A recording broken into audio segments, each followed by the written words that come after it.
വേഗം വരുന്നവനായ യേശുക്രിസ്തുവിന്റെ നാമത്തിൽ ദൈനംദിന അപ്പം എന്ന അനുദിന വചനചിന്തയിലേക്ക് ഏവർക്കും സ്വാഗതം. ഇന്ന് ഫലപുഷ്ടിയുള്ളവരായി പെരുകി പെരുകി വരുവീൻ എന്ന വിഷയത്തെ ആസ്പദമാക്കി ചില കാര്യങ്ങളെ നമുക്ക് ചിന്തിക്കാം. അതിനാധാരമായ ഒരു വാക്യം വായിക്കാം. ഉൽപ്പത്തി പുസ്തകം 9-ാം അധ്യായം 1-ാം വാക്യം. ദൈവം നോഹയെയും അവന്റെ പുത്രന്മാരെയും അനുഗ്രഹിച്ച് അവരോട് പറഞ്ഞു, സന്താന പുഷ്ടിയുള്ളവരായി പെരുകി ഭൂമിയെ നിറയ്ക്കുക. നിങ്ങൾ ഓരോരുത്തർക്കും പുതുവത്സരാശംസകൾ നേരുന്ന എന്റെ ഊഷ്മളമായ ആശംസകൾ.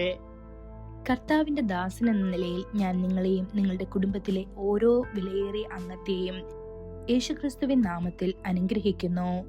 നോഹയുടെ ജീവിതത്തിൽ ഒരു പുതിയ തുടക്കം വന്നു. പഴയ കാര്യങ്ങൾ കടന്നുപോയി. പാപികളും ദുഷ്ടന്മാരും മഹാപ്രളയത്താൽ നശിപ്പിക്കപ്പെട്ടു.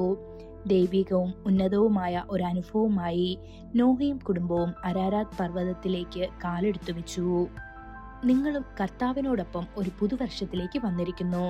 നോഹയെയും അവന്റെ പുത്രന്മാരെയും അനുഗ്രഹിച്ച അതേ ദൈവം ഇന്ന് നിങ്ങളെ അനുഗ്രഹിക്കുന്നു. നോഹയുടെ കുടുംബത്തോട് സന്താനപുഷ്ടിയുള്ളവരായി പെരുകി ഭൂമിയെ നിറയ്ക്കുക എന്ന് പറഞ്ഞവൻ ഇപ്പോൾ ലോകത്തെ സുവിശേഷം കൊണ്ട് നിറയ്ക്കാൻ നിങ്ങളെയും ഉപദേശിക്കുന്നു. അവൻ തീർച്ചയായും നിങ്ങൾക്ക് സമൃദ്ധമായ ആത്മീയ ഫലപുഷ്ടി നൽകും. ഹാനോക്കിന്റെ പ്രൗപൗത്രനായ മെതൂശലായുടെ ചെറുമകനും ആദാമിന്റെ 10-ാം തലമുറയുമായ ലാമേക്കിന്റെ മകനായിരുന്നു നോഹ.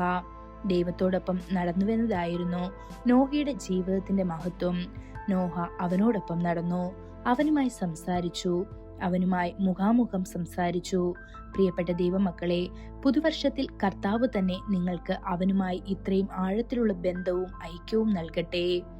ചന്ദ്രനിൽ നടന്ന ബഹിരാകാശ യാത്രികനായ ജെയിംസ് ഇർവിൻ ഒരിക്കൽ പറഞ്ഞു, ഞാൻ ചന്ദ്രനിൽ നടന്നു എന്നതല്ല, മറിച്ച് ചന്ദ്രനെയും സൂര്യനെയും നക്ഷത്രങ്ങളെയും സൃഷ്ടിച്ച ദൈവം എന്റെ ദൈനംദിന ജീവിതത്തിൽ എന്നോടൊപ്പം നടക്കാൻ തയ്യാറാണ് എന്നതാണ് ഏറ്റവും വലിയ കാര്യം.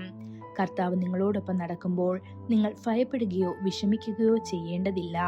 കർത്താവ് ശപിച്ച ഭൂമി നിമിത്തം നമ്മുടെ പ്രവൃത്തിയിലും നമ്മുടെ കൈകളുടെ അധ്വാനത്തിലും ഇവൻ നമ്മെ ആശ്വസിപ്പിക്കും എന്ന് ഉൽപ്പത്തി പുസ്തകം 5-ാം അധ്യായം 29-ാം വാക്യത്തിൽ ലാമേക്ക് പറഞ്ഞതിനാൽ തന്റെ മകന് നോഹ എന്ന് പേരിട്ടു.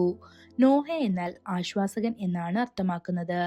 ലാമേക്കിന് ഒരു നോഹ ആശ്വസിപ്പിച്ചതുപോലെ നമ്മുടെ ആശ്വാസകനായി പരിശുദ്ധാത്മാവ് നമുക്കുണ്ട്. യേശു പറഞ്ഞു, ഞാൻ പിതാവിനോട് പ്രാർത്ഥിക്കും, അവൻ എന്നേക്കും നിങ്ങളോട് കൂടെ ഇരിക്കേണ്ടതിന് മറ്റൊരു കാര്യസ്ഥനെ നിങ്ങൾക്ക് തരും. ഇത് യോഹന്നാൻ 14-ാം അധ്യായം 16-ാം വാക്യത്തിൽ കാണപ്പെടുന്നു. അവൻ നമ്മെ എങ്ങനെ ആശ്വസിപ്പിക്കുന്നു? ഒരു അമ്മ തന്റെ കുഞ്ഞിനെ ആശ്വസിപ്പിക്കുന്നത് പോലെ കർത്താവ് പറയുന്നു, ഒരുവനെ അവന്റെ അമ്മ ആശ്വസിപ്പിക്കുന്നത് പോലെ ഞാൻ നിങ്ങളെ ആശ്വസിപ്പിക്കും. നിങ്ങൾ യെരൂശലേമിൽ ആശ്വസിക്കപ്പെടും. ഇത് യെശയ്യാവ് 66-ാം അധ്യായം 13-ാം വാക്യത്തിൽ കാണപ്പെടുന്നു. പ്രിയപ്പെട്ട ദൈവമക്കളെ, ഈ വർഷം നിങ്ങൾക്ക് വലിയ ആശ്വാസവും ദിവ്യ ആശ്വാസവും നിറഞ്ഞ ഒരു അനുഗ്രഹീതമായ വർഷമായിരിക്കട്ടെ. ഈ വചനങ്ങളാൽ ദൈവം നമ്മെ ഓരോരുത്തരെയും അനുഗ്രഹിക്കുമാറാകട്ടെ. കൂടുതൽ ധ്യാനത്തിനുള്ള വാക്യം സങ്കീർത്തനം 115-ാം അധ്യായം 12-ാം വാക്യം. കർത്താവ് നമ്മെ ഓർത്തിരിക്കുന്നു, അവൻ നമ്മെ അനുഗ്രഹിക്കും. അവൻ ഇസ്രായേൽ ഗൃഹത്തെ അനുഗ്രഹിക്കും, അവൻ അഹരോന്റെ ഗൃഹത്തെ അനുഗ്രഹിക്കും. ഇന്നത്തെ ബൈബിൾ വായന രാവിലെ ഉൽപ്പത്തി പുസ്തകം 1, 2, 3 അധ്യായങ്ങൾ. വൈകുന്നേരം മത്തായി സുവിശേഷം 1-ാം അധ്യായം. ആമേൻ.